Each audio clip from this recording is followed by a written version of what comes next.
नमस्ते बच्चों। आज मैं बिहार बोर्ड के क्लास 12th का first chapter Indian civilisation and culture के 51 इम्पॉर्टेंट ऑब्जेक्टिव क्वेश्चंस लेकर आया हूँ। इसमें मैं तेज़ी से बिना समय गंवाए क्वेश्चन और उसका आंसर बताता चलूँगा। चलिए स्टार्ट करते हैं। First question, who is the author of Indian civilisation and culture. Indian civilisation and culture के लेखक का नाम क्या है? तो ऑप्शन है महात्मा गांधी, डॉक्टर जाकिर हुसैन, कमला दास, पंडित नेहरू। तो सही जवाब है इसका ऑप्शन नंबर ए यानी Mahatma Gandhi.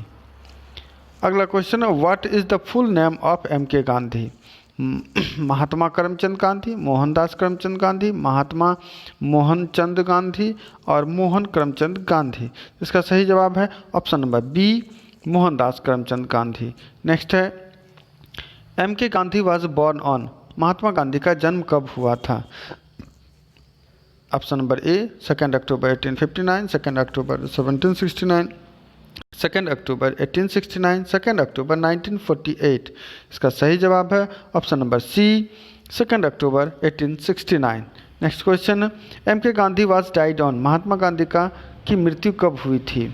Option number A 30 जनवरी 1947, 30 जनवरी 1945, 30 जनवरी 1948, 30 जनवरी 1950। गलती से यहाँ 1950 लिखा गया है, तो इसका सही जवाब है ऑप्शन नंबर सी 30 जनवरी 1948। नेक्स्ट क्वेश्चन लेते हैं, Mahatma Gandhi was popularly known as. Mahatma Gandhi को विख्यात रूप से किस नाम से जाना जाता है? ऑप्शन नंबर ए है Bapu, option number B the father of the nation, option number C में है बोथ ए एंड बी और option number D all of the above. यहाँ देखिए, यहाँ तीन ऑप्शन जो हैं ऊपर के, यानी कि उनको बापू भी कहा जाता है, राष्ट्रपिता भी कहा जाता है और ए और बी भी सही है। तो इसमें इट मीन्स कि इसका ऑप्शन नंबर डी सही होगा और इसका ऑल ऑफ द एबव सही आंसर है। नेक्स्ट क्वेश्चन लेते हैं, who was the father of M K Gandhi. M K Gandhi यानी मोहनदास करमचंद गांधी के पिता का नाम क्या था? धर्मचंद गांधी, मोहन गांधी, करमचंद गांधी और नन ऑफ द एबव। तो इसका सही जवाब है Karamchand Gandhi, option number C. Next question, who was the mother of M K Gandhi. Chanda Das, Kamla Das Gandhi, Putlibai, none of the above. तो इसका सही जवाब है option number C Putlibai. Next question, dash was the chief weapon of Mahatma Gandhi. Mahatma Gandhi का प्रमुख हथियार डैश था? Option number A truth and non violence, option number B truth and violence, option number C speech and non violence, option number D speech and books. इसका सही जवाब है option number A truth and non violence. Next question, dash was the autobiography of Mahatma Gandhi. Mahatma Gandhi का autobiography dash था। तो इसका आपको इसमें ऑटोबायोग्राफी का नाम बताना है। तो ऑप्शन नंबर ए है young India, option number B है Indian civilisation and culture, option number C है my autobiography, option number D है माय एक्सपेरिमेंट विथ ट्रूथ। यदि आपने बुक पढ़ा होगा तो उसमें दिया हुआ है माय एक्सपेरिमेंट विथ ट्रूथ, यानी ऑप्शन नंबर डी इसका सही जवाब होगा। ये महात्मा गांधी के ऑटोबायोग्राफी का नाम है। Mohandas Karamchand Gandhi was more a dash than a politician. Mahatma Gandhi एक पॉलिटिशियन से ज़्यादा क्या थे? तो option number A religious leader, option number B है spiritual leader, option number C both and A and B and option number D none of the above. तो इसका सही जवाब है बी स्पिरिचुअल लीडर। वह एक राजनीतिक से ज़्यादा एक भावनात्मक नेता थे। Mahatma Gandhi dominated Indian politics during. किस कालखंड में महात्मा गांधी ने पूरी तरीके से भारतीय पॉलिटिक्स को डोमिनेट किया, यानी उस पर प्रभाव डाल के रखा? तो 1869 टू 1948, 1919 टू 1948, 1915 टू 1948, 1942 टू 1948। तो इसका जवाब सही जवाब है ऑप्शन नंबर सी यानी 1915 टू 1948। नेक्स्ट क्वेश्चन है, India's glory is that it remains dash. Bharat की विशेषता, जो भारत का गौरव है वो क्या है? तो it remains movable, immovable, both A and B and none of the above. तो इसका सही जवाब है इमूवेबल, यानी भारत क्षणिक यानी तुरंत तुरंत बदलने वाला देश नहीं है, या अपने विचारधारा पर, अपने प्राचीन काल की पद्धतियों पर टिका हुआ है और ये जल्दी बदलता नहीं है। नेक्स्ट क्वेश्चन है the charge against India is that her people are so dash. यहाँ के लोग कैसे होते हैं, ऐसा किस तरह का चार्ज भारत पे लगाया गया है। तो ऑप्शन नंबर ए है uncivilised, lazy and poor, civilised, rich and active, tall, young and civilised, and uncivilised, ignorant and stolid. यदि आपने बुक पढ़ा है तो आपको पता हो गया होगा। आप इस वीडियो को रोक कर भी आप अपना टेस्ट ले सकते हैं कि किस तरह से इसमें आपका सही जवाब आ रहा है, नहीं आ रहा है। इसका सही जवाब है ऑप्शन नंबर डी, यानी uncivilised, ignorant and stolid. The western civilisation has the tendency to privilege. Western civilisation किस चीज़ को ज़्यादा प्रमुखता देता है, यानी कि बढ़ देता है। A number spirituality, 2 number morality, C number में है मेटेरियलिटी और डी नंबर है सिविलाइजेशन। इसका सही जवाब है ऑप्शन नंबर सी, मेटेरियलिटी, यानी कि पूंजीवादी पद्धति को, पूंजीवाद को, यानी पैसे को, धन को, दौलत को वेस्टर्न सिविलाइजेशन ज़्यादा महत्व देता है। नेक्स्ट क्वेश्चन है Gandhi ji talks about the foundation of Indian civilisation. तो गांधी जी भारत के कैसे फाउंडेशन के बारे में बात कर रहे थे। तो Gandhi ji talks about the dash foundation of Indian civilisation. तो किस तरह का, साउंड, स्ट्रांग, ओल्ड, एंशिएंट। इसका सही जवाब है साउंड। यहाँ पे साउंड का मतलब सुंदर, यहाँ पे साउंड का मतलब आवाज़ नहीं, ध्वनि नहीं होगा, बल्कि यहाँ पे साउंड का मतलब सुंदर होगा। नेक्स्ट क्वेश्चन है Indian civilization elevates the dash. Indian civilization किस चीज़ को बढ़ावा देता है, किस चीज़ को ऊपर उठाता है। Materiality, modernity, old belief and moral being. तो आपने यदि बुक पढ़ा होगा तो उसमें बिल्कुल स्पष्ट रूप से कहा गया है कि भारतीय सभ्यता मॉरल बीइंग यानी कि नैतिकता को ज़्यादा बढ़ावा देता है। नेक्स्ट क्वेश्चन है India remains immovable and that is her dash. अभी तुरंत एक क्वेश्चन आया था थोड़ी देर पहले, यदि आपने ध्यान से सुना होगा तो उसका आंसर अभी आपको तुरंत माइंड में आ गया होगा। तो इसका ऑप्शन है A fault, B number glory, C number laziness and D number none of the above. तो इसका सही जवाब है ऑप्शन नंबर बी, यानी ग्लोरी। नेक्स्ट क्वेश्चन है what we have tested and found true on the anvil of experience we dare not dash. हमने जो experience के तराजू पर, एक्सपीरियंस के पैमाने पर जिस चीज़ को टेस्ट किया और अच्छा पाया, वो हमें डैश नहीं करना चाहिए। क्या नहीं करना चाहिए, तो रिपीट, कॉपी, स्पीक, चेंज। तो इसका सही जवाब है चेंज, हमें उसे बदलना नहीं चाहिए। नेक्स्ट क्वेश्चन है the modern civilisation is mainly the worship of. Modern civilization किस चीज़ की पूजा है, मुख्य रूप से किस चीज़ की पूजा मानी जाती है। इसकी चर्चा महात्मा गांधी ने अपने इस ऐसे इंडियन सिविलाइजेशन कल्चर में किया है। तो इसका ऑप्शन है A modernity, B number power, C number material और डी नंबर सिविलाइजेशन। चलिए आंसर देखते हैं। इसका आंसर होगा ऑप्शन नंबर सी, यानी कि material. If we set our hearts after such things का मतलब यहाँ पे modern invention and machinery, we would become slave and lose our. तो यदि हम अपना दिमाग और दिल ये लगाएंगे इन्वेंशन, नए नए टेक्नोलॉजीज़ के पीछे, तो हम गुलाम हो जाएंगे और हमारा डैश समाप्त हो जाएगा।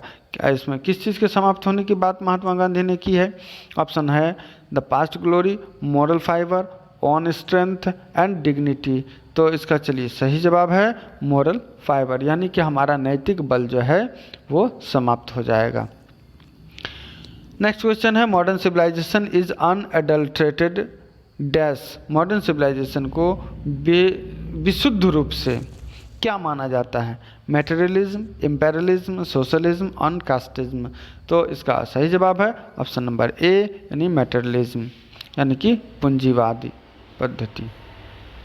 अगला question my experiment with truth is a. ये क्या है, अभी कुछ ही समय पहले एक क्वेश्चन आया था। तो माई एक्सपेरिमेंट विथ ट्रूथ ये क्या है।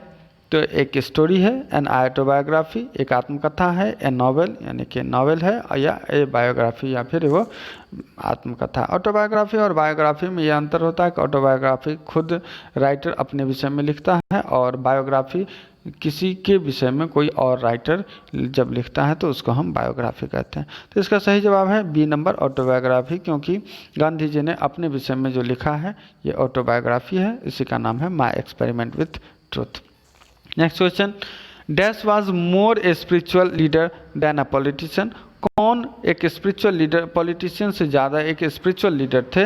तो ऑप्शन है पंडित जवाहरलाल नेहरू, सुभाष चंद्र बोस, डॉक्टर राजेंद्र प्रसाद, मोहनदास करमचंद गांधी। तो इसका सही जवाब होगा option number D, Mohandas Karamchand Gandhi को स्पिरिचुअल लीडर माना जाता है, पॉलिटिशियन कम माना जाता है उन्हें, क्योंकि उन्होंने किसी पद के लिए कभी कोई कार्य नहीं किया। नेक्स्ट है, which civilisation is not to be beaten in the world. किस सिविलाइजेशन को पूरी दुनिया में नहीं हराया जा सकता है या उसके समान दूसरा से कोई सिविलाइजेशन नहीं है? इसकी चर्चा गांधी जी ने की है। तो ऑप्शन नंबर है Greek civilisation, western civilisation, Indian civilisation, Roman civilisation. इसका सही जवाब है option number C, Indian civilisation. The people of dash learn their lessons from the writings of the man of Greece and Rome. किससे people of dash रोम और Greece से writing सीखे थे? कौन के लोग ने रोम और ग्रीस से राइटिंग सीखा था? तो ऑप्शन है यूरोप, अफ्रीका, इंडिया, अमेरिका। तो ऑप्शन इसमें सही जवाब है इसका option number A, Europe. Next है, dash imagine that they will avoid the mistakes of Greece and Rome. कौन इमेजिन किया कि ग्रीस और रोम के मिस्टेक को हम दोहराएंगे नहीं, उसको किनारा करेंगे उससे? तो Indian, American, Chinese and European. तो इसका सही जवाब होगा D number, European. Next question, Mahatma Gandhi has written. Mahatma Gandhi ने लिखा है, क्या बताना है आपको इसमें से किन किन चीज़ों को महात्मा गांधी ने लिखा है? Indian civilisation and culture, my experiment with truth, both A and B, none of the above. तो इसका सही जवाब है option number C, A and B दोनों को महात्मा गांधी ने लिखा है। Next question, pharaohs were associated with. Pharaohs का संबंध कहाँ से है? ऑप्शन नंबर है एक, Egypt, option number B, Greece, option number C, Rome, option number D, Japan. तो इसका सही जवाब है option number A, Egypt. Next question, a civilization is the state of development of dash. किसके स्टेट ऑफ डेवलपमेंट को civilization बताता है? Creature, animal, bird and people. बहुत आसान क्वेश्चन है, इसका जवाब होगा option number D, people. Gibbon is associated with. Gibbon का संबंध किससे है? America, Italy, Greece, China. तो इसका सही जवाब है इटली। इटली से गिबन का संबंध है। Dash were the ruler of Egypt. Egypt के रूलर कौन थे? एक number pharaohs, British, Pandavas, Africans. तो इसमें बताना है आपको सही जवाब। तो ऑप्शन नंबर ए है इसका सही, फ़ाराओज़ जो थे वो इजिप्ट के रूलर थे। अगला question, the mind is a dash, the mind is a restless dash, the more it gets the more it wants. यहाँ पे आपको खाली जगह भरना है कि रेस्टलेस क्या होता है, माइंड को क्या बताए हैं Gandhi ji? Water, thinking machine, bird. तो गांधी जी के अनुसार mind is a restless bird, यानी ऑप्शन नंबर डी बिल्कुल सही है। The people of Europe learn their lesson from the writing of the man of dash. कहाँ के लोगों से उन्होंने राइटिंग सीखा? Latin and German, Greece and Rome, China and Rome, Rome and Latin.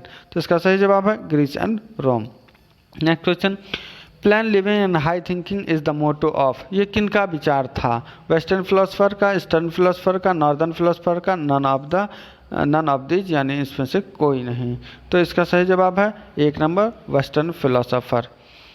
Next question है, dash they are satisfied with small villages. कौन अपने छोटे से गांव से ही संतुष्ट थे? Ancient people, poor people, our ancestors and none of the above. इसका सही जवाब होगा option number C, our ancestors.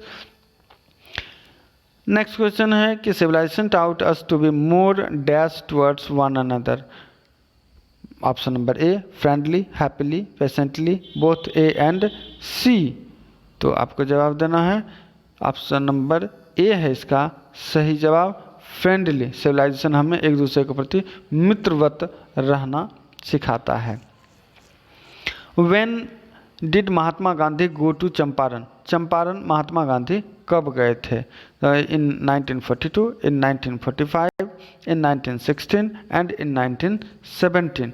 तो इसका सही जवाब है in 1917। Whom did Gandhi ji write numerous article, किन के लिए गांधी जी ने अनेकों आर्टिकल्स लिखे थे? Whole India, young India, old India, both A and B. तो इसका सही जवाब है बी, यंग इंडिया के लिए उन्होंने बहुत सारे आर्टिकल्स लिखे थे।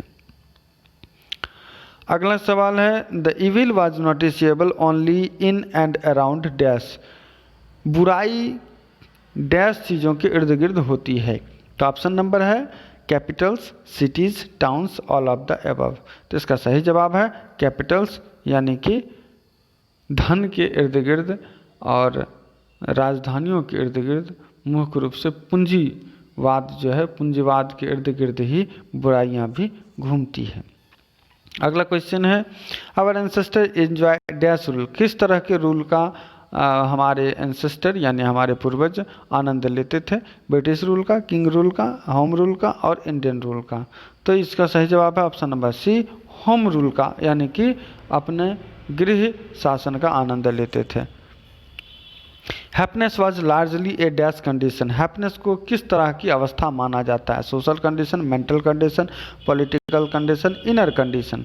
तो आपको बताना है इसका सही जवाब। इसका सही जवाब है option number B, mental condition, यानी कि यह एक प्रकार की मानसिक अवस्था है। नेक्स्ट क्वेश्चन है in no part of the world and under no civilization have all man attend dash, इसमें डैश में भरना है कि all man have attend dash. तो क्या है? ऑप्शन नंबर एक है सेटिस्फैक्शन, बी में है परफेक्शन, सी नंबर में है हैप्पीनेस एंड डी नंबर है वेल्थ। तो इसका सही जवाब होगा ऑप्शन नंबर बी, परफेक्शन, यानी कि किसी भी सभ्यता में हर व्यक्ति परफेक्शन यानी पूर्णता को प्राप्त नहीं कर पाता है। How did our ancestor view large cities, हमारे एंसेस्टर बड़े बड़े शहरों को किस रूप में देखते थे? As a perfect place, as a snare, as a bad place, none of the above. तो अकॉर्डिंग टू महात्मा गांधी हमारे पूर्वज बड़े बड़े शहरों को एज ए स्नेयर यानी एक जाल के रूप में देखते थे। The distinguishing characteristic of modern civilisation is an indefinite multiplicity of, क्या है? मतलब इसका ऑप्शन नंबर एक है human thought, option number B है human status, option number C है human power, option number D है ह्यूमन वांट्स। तो इसका सही जवाब होगा ह्यूमन वांट्स। मतलब कि मॉडर्न सिविलाइजेशन में इनडिफिनिट मल्टीप्लिसिटी ऑफ वांट्स होता है, मतलब कि लोग चाहते आज कुछ चाह रहे हैं, कल उससे ज़्यादा, परसों और उससे ज़्यादा, यानी कि अपेक्षाएं कभी समाप्त नहीं होती है। Modern civilization is the worship of dash in us, modern civilization हमारे अंदर के डैश की पूजा है। तो the good, the god, the brute, the love. तो ऑप्शन नंबर सी इसका सही है, द ब्रूट, हमारे अंदर के बुराई का, हमारे अंदर के क्रूरता की पूजा ही मॉडर्न सिविलाइजेशन है। अगला क्वेश्चन है how did our ancestor enjoy true home rule, हमारे एंसेस्टर ट्रू होम रूल का आनंद कैसे लेते थे, यानी गृह शासन का मजा कैसे लेते थे? Following agriculture occupation, following domestic occupation, following ancient occupation, following modern occupation. तो इसका सही जवाब है ऑप्शन नंबर ए, फॉलोइंग एग्रीकल्चरल ऑक्यूपेशन, मतलब कि अपने कृषि कार्यों को करते थे और अपने गाँव में रहते थे, इस तरह से वो ट्रू होम रूल का आनंद लेते थे। नेक्स्ट क्वेश्चन है what does civilization points out to man, civilization मनुष्य को क्या दिखाता है? The standard of living, the way of living, the path of honesty, the path of duty. तो इसका सही जवाब होगा option number D, the path of duty, यानी कर्तव्य के मार्ग को, कर्तव्य के रास्ते को बताता है। How do we attain mastery over mind and passion, हम अपने माइंड और पैशन यानी अपेक्षाएं, अभिलाषाओं के ऊपर कैसे मास्टरी प्राप्त कर सकते हैं? To observe morality, to observe civilization, to observe duty, to observe discipline. तो इसका सही जवाब होगा ऑप्शन नंबर ए, यानी ऑब्जर्व मॉरलिटी, यानी नैतिकता को अगर हम ध्यान में रखेंगे तो हमारा माइंड और हमारी अभिलाषाएं जो हैं दोनों काबू में रहेंगी। नेक्स्ट क्वेश्चन है the mind is restless bird, the more it gets the more it wants and still remains dash. यहाँ पे आपको भरना है A number unsatisfied, B number satisfied, C number happy, D number unhappy. तो इसका सही जवाब है ए नंबर अनसेटिस्फाइड, मतलब कि जितना भी आप मन के हिसाब से करते चले जाएं आपका मन कभी भी संतुष्ट नहीं होगा, ऐसा गांधी जी मानते थे। विच सिविलाइजेशन इज गॉडलेस, कौन सा सिविलाइजेशन है जहाँ पे भगवान को नहीं माना जाता है? Indian civilisation, Roman civilization, eastern civilization, western civilization. तो गांधी जी के अनुसार वेस्टर्न सिविलाइजेशन यानी ऑप्शन नंबर डी जो है सही होगा, कि उसको माना गया है वो गॉडलेस है। नेक्स्ट क्वेश्चन है Indian civilization is based on dash, Indian civilization dash पर आधारित है? Civilization and culture, belief in God, religion and none of the above. तो आपको इसका सही जवाब देना है, तो इसका सही जवाब है option number B, belief in God, यानी भगवान के अंदर विश्वास के ऊपर भारतीय सभ्यता आधारित है। नेक्स्ट क्वेश्चन, इस तरह से हम देखते हैं कि 51 क्वेश्चंस पूरे हो गए हैं और ये सभी क्वेश्चंस आने वाले एग्ज़ाम के दृष्टिकोण से बहुत ही इम्पॉर्टेंट है। यदि इस क्वेश्चंस को आप लोग इसका लाभ लें, इसे देखें बार बार, तो इससे क्या होगा कि आपकी ऑब्जेक्टिव की तैयारी बहुत अच्छी हो जाएगी। Till then, good bye.